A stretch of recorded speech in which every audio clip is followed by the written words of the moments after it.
Olá, ele é nascido e criado em Franca, tem 64 anos, é casado, pai de 4 filhos que lhe deram 6 netos.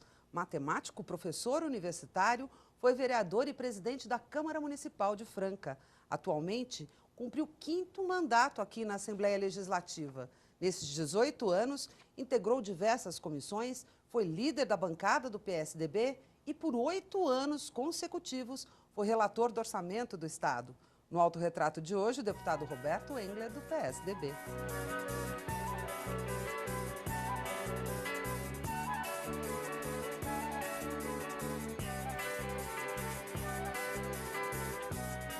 Tudo bem, deputado? Prazer tê-lo aqui. Prazer é todo meu. O histórico desses, aqui na Assembleia Legislativa, 5 mandatos? 5 mandatos. Desde 1990, né?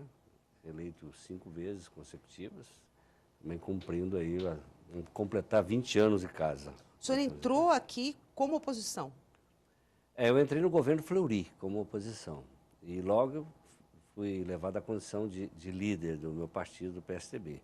Então liderei a bancada, eram 9 deputados no governo Fleury. Mas no mandato seguinte já foi Mário Covas, então veio a era tucana aqui na Assembleia Legislativa. Eu já falei de 8 relatorias de orçamento, pode ser mais uma agora, 9. Olha, E é um trabalhão, né? São milhares de emendas e satisfazer todo mundo. olha, a relatoria do orçamento, eu acredito que seja ligado com a questão matemática. Números é uma coisa que afugenta muita gente. Então eles olham para números e todo mundo fica preocupado. Então dá lá para o matemático, né? Na verdade não há grandes dificuldades em fazer o orçamento. Eu acho que a magia, o segredo, está em você ouvir todos os deputados, quaisquer deputados, né? Seja de oposição, de situação, o que ele quer acrescentar no orçamento, né?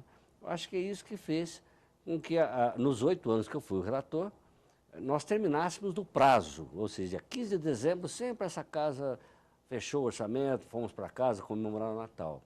Nesses 3 anos parece que já foi meio conturbado. Então, para minha satisfação e enorme honraria, praticamente a casa, né, através de todas as bancadas, me convidaram para voltar pelo 9º ano a ser o relator do orçamento. Bom, na Comissão de Finanças e Orçamento o senhor já está, né? E também na Comissão de Serviços e Obras Públicas. Esse trabalho de comissão é interessante, né? O Finanças e Orçamento especialmente, né? Todo projeto de lei passa necessariamente por 2 comissões. A Comissão de Constituição e Justiça, para verificar a questão aí da legalidade, da constitucionalidade do projeto, e pela Comissão de Finanças e Orçamento. Então, todo projeto do governador, da casa, necessariamente passa nessa comissão para você verificar se os recursos estão alocados, a existência dos recursos. Então, eu acho que é uma das mais importantes comissões da casa, né? É uma comissão de mérito importante e eu participo, a vida inteira participei dessa comissão. Agora que o último ano que eu fiquei fora dela, mas já retorno outra vez com essa intenção, né, que a casa parece que tem de me entregar, devolver outra vez a relatoria do orçamento. 2008 tem uma característica a mais na Comissão de Finanças e Orçamento, além do orçamento e da Lei de Diretrizes Orçamentárias, né? Aliás, é o contrário, Lei de Diretrizes Orçamentárias no primeiro semestre, Lei Orçamentária no segundo semestre, tem o PPA também, Exato, que é o Plano Plurianual. Exatamente. Nós já estamos debruçados sobre ele, né? Nós tivemos aí algumas audiências com secretários que vieram fazer a exposição de quais são os objetivos do governo programados para os próximos 4 anos, ou seja, as metas de investimento que o governo tem nos próximos 4 anos. Já está na hora do plano plurianual. Leis, deputado, várias leis aprovadas. Tem uma que eu acho bem interessante, que diz respeito à parte dos recursos da privatização para a área de segurança pública. Já existe na lei algo parecido para outra área. Como é que surgiu essa ideia? Olha, segurança pública, nós sabemos que é a preocupação de qualquer paulista, qualquer brasileiro, né? Hoje em dia, o aumento da criminalidade faz com que todos nós fiquemos aí inseguros nessa área. É verdade que o governo de Mário Covas, Geraldo Alckmin, José Serra, tem batido sucessivos recordes no investimento na segurança pública. O telespectador entende que investimento não é pagamento de salário, isso é custeio, né? Não é compra de material, é compra de equipamentos. De então, são viaturas, helicópteros, armamentos, munições, quer dizer, é aparelhar a nossa polícia civil, militar, inteligência, aparelhos de telecomunicação, o aparelhamento da nossa polícia civil, militar, para combate à criminalidade. E nós colocamos essa lei, que mereceu até do governador Geraldo Alckmin um elogio, que em qualquer privatização, qualquer venda de ativos, o Estado é obrigado a investir 10% do valor da venda em investimento em segurança pública. Quer dizer, essa é uma lei que não teve assim, muita importância no começo, porque o processo de privatização, de repente, parou, não é? Mas nós estamos às vésperas, aí deve acontecer por uma questão acidental, aí não ocorreu, a privatização da CESP. A privatização da CESP, a CESP estava calculada num preço mínimo de 6,8 bilhões de reais. Investir 10% desse valor na segurança pública é investir 680 milhões de reais adicionalmente ao que já existe no orçamento. E o que existe no orçamento, que bate sucessivos recordes, é por volta de 100 a 120 milhões. Para ter uma ideia, teria um acréscimo de 680 milhões com a venda da CESP.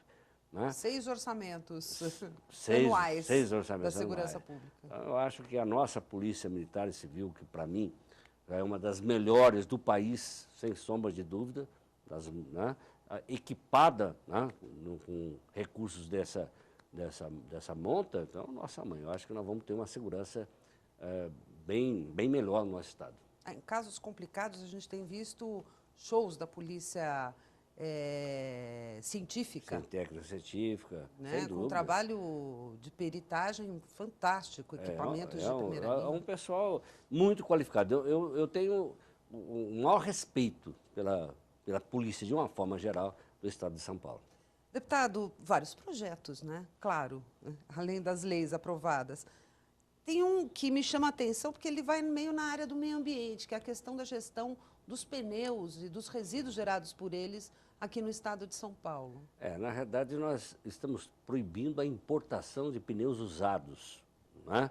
Porque o Brasil, de repente, passou a ser um cemitério dos pneus do resto do mundo. Né? Cada um tem que dar o fim dos seus próprios pneus usados, né? E, ademais, quer dizer, além desse lixo que incomoda o meio ambiente do país, os córregos, os lagos, né? Além disso, os pneus fabricados lá são fabricados conforme de temperatura, pressão, próprios dos países, né? De outros países, inadequados aqui para o Brasil. Então, é nos dois sentidos. Quer dizer, prestigiar a produção nacional, né? Impedir que pneus inadequados venham para cá e, sobretudo, que atinjam o meio ambiente, que agridam o meio ambiente brasileiro. Tem outro projeto que eu queria que o senhor explicasse, que obriga a Procuradoria-Geral do Estado a divulgar uma lista no site dos recebedores de precatórios. Qual o objetivo desse projeto, deputado? Olha, o que eu tenho percebido? Precatórios, são sentenças do Tribunal, do Supremo Tribunal, para que o Estado pague um precatório. Eu percebi, né, algumas irregularidades nessa questão. Por quê? De repente, acontece uma ação contra o Estado, ação subscrita por 200 pessoas interessadas, né? E essa ação é julgada em São Paulo, vai depois para o Supremo faz o precatório, com o precatório, os interessados devem ir à Procuradoria-Geral do Estado, né, protocolar e entrar na fila, porque ninguém passa na frente do outro e entra na fila. O Estado vem pagando paulatinamente, vai a fila vai andando, não anda com a velocidade que a gente gostaria, essa é verdade, né? Mas vai andando a fila e, de repente, uma pessoa me procura, um aposentado de 70, 80 anos, você tem um precatório de 20 anos, até hoje eu não recebi. Como? O precatório dele já foi pago. Ele não recebeu. É uma questão que ele não tomou conhecimento. Alguém recebeu no lugar dele.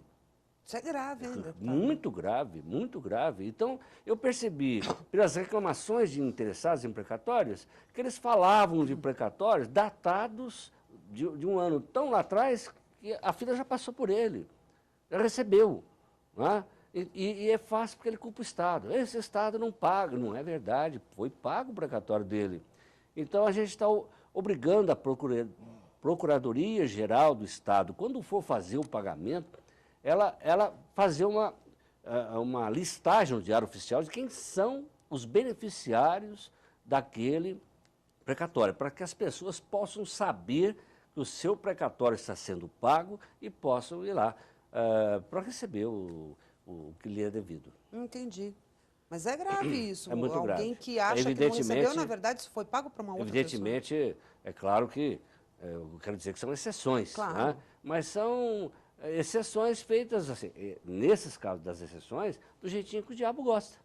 Né? Porque são coisas que demoram 10 anos, e passa o tempo, as pessoas mudam, o Estado é sempre bom jogar a culpa nele, e de repente o precatório dele já foi pago e a pessoa, infelizmente... Até para impedir não fica fraude sabendo. mesmo, né, deputado? Exatamente, exatamente. O senhor já foi vereador, presidente de Câmara, 5 vezes deputado aqui na Assembleia Legislativa. Qual o sonho do senhor na política? É Congresso Nacional, Senado? Ou o senhor tem vontade mesmo de ser prefeito lá da sua terra, de Franca? Não, eu já tentei ser prefeito. Eu acho até que eu tenho o perfil mais executivo do que legislativo. Né? Tentei ser...